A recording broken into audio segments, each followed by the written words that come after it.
There was a time when Hollywood made movies that cost $40 million and felt like everything. They weren't spectacles, and they weren't art house whispers.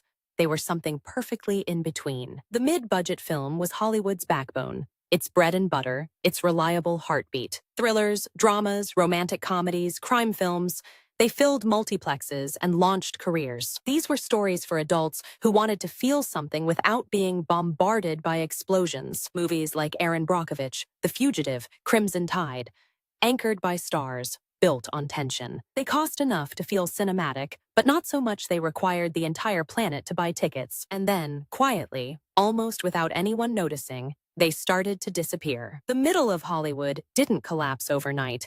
It eroded, budget by budget, boardroom by boardroom. What remained was a canyon. Blockbusters on one cliff, micro-budget films on the other. In the late 1970s, Jaws and Star Wars changed the math of what a movie could earn. Studios discovered that one massive hit could carry an entire year's financial losses. The Tentpole model was born.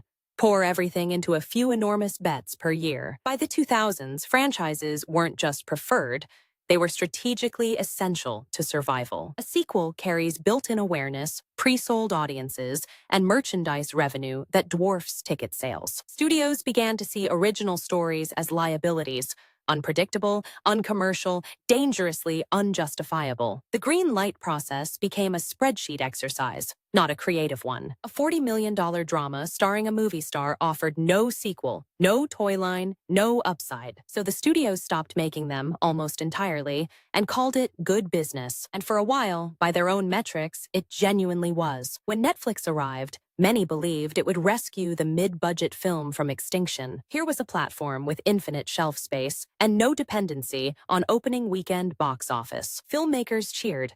Finally, a home for adult dramas, intimate thrillers, character-driven stories. And for a brief, glittering moment, it looked like streaming was delivering on that promise. But streaming platforms face their own brutal economics.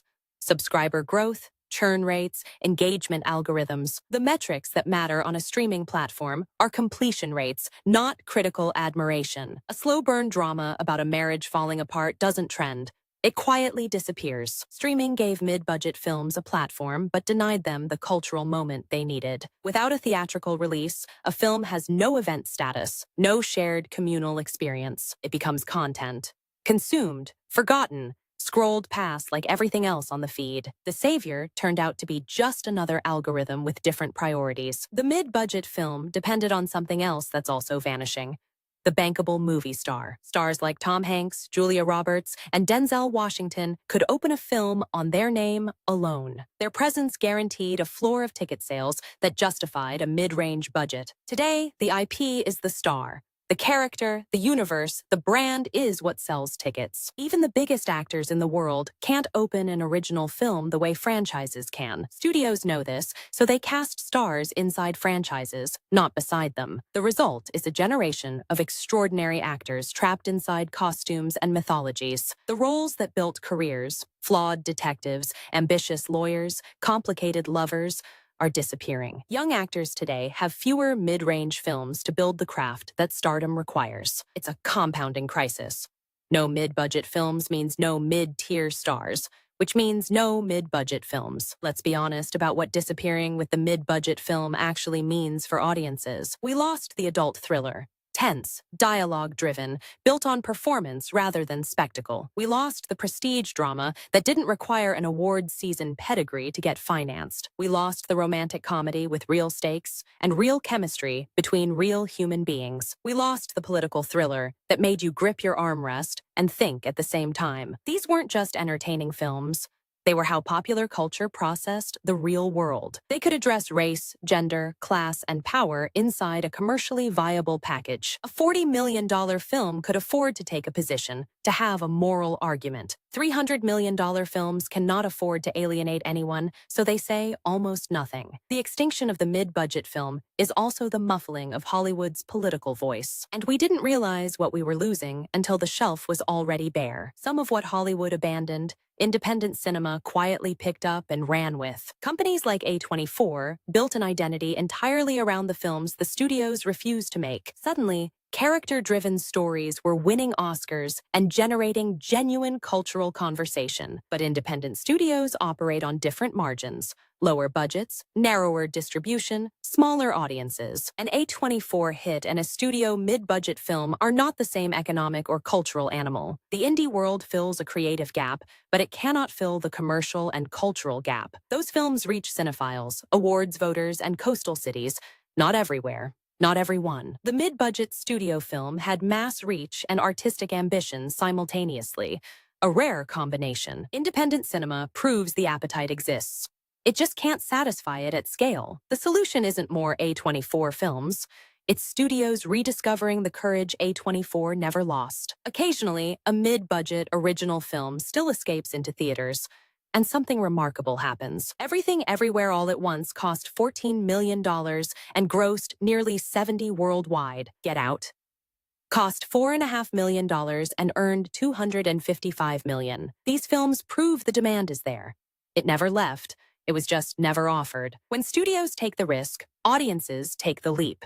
It's a compact that still works. The surviving mid-budget films tend to have one thing in common: a genuinely original vision. They aren't trying to simulate the spectacle of a blockbuster on a fraction of the budget. They are doing something entirely different, betting on story, performance, and emotional truth. Each success is a proof of concept the industry collectively chooses not to learn from. The data is there. The audience is there. The courage is somehow still missing. To understand why studios keep ignoring the evidence, you have to understand how risk is punished. A studio chief who greenlights a failed blockbuster survives. It's an industry-wide problem. A studio chief who greenlights a failed mid-budget drama gets fired for a bad call. The institutional incentives reward conformity and punish the kind of creative gambling that built Hollywood. Studios are now divisions of massive conglomerates whose primary obligation is to shareholders, not storytellers. Quarterly earnings calls are not the right environment for defending a $40 million character study. The people who love movies are increasingly not the people making the financial decisions about them. Until the incentive structure changes, the mid-budget film will remain an act of institutional bravery. And institutional bravery, in modern Hollywood, is rarer than a genuinely original franchise. The system is not broken. It's working exactly as its incentives designed it to work. It would be easy to blame studios entirely, but audiences carry some responsibility here too. Every ticket sold to a franchise film is a vote cast inside the studio's balance sheet. We trained Hollywood to make what we reliably show up for, and we showed up for spectacle. The mid-budget film required audiences to seek it out, to take a chance on something unfamiliar. In an age of algorithmic recommendations and infinite choice, that seeking behavior is increasingly rare. We say we want more original stories, but our behavior on opening weekends tells a different story. The mid-budget film needs to be discovered, argued over, championed, and we've grown lazy advocates. Word of mouth was the engine of mid-budget success, and social media has fragmented it completely. Rebuilding the mid-budget ecosystem requires audiences who behave like they actually care about cinema. And right now, caring about cinema means treating it like something worth protecting and worth paying for. The mid-budget film is not dead, but it is on life support, waiting for someone to decide it matters. Every few months, one breaks through, earns money, earns love, earns a place in the conversation. And those moments remind us, briefly and powerfully, what cinema is actually capable of. Hollywood has been here before. Every decade brings a crisis that feels terminal until it doesn't. Television threatened it. Home video threatened it.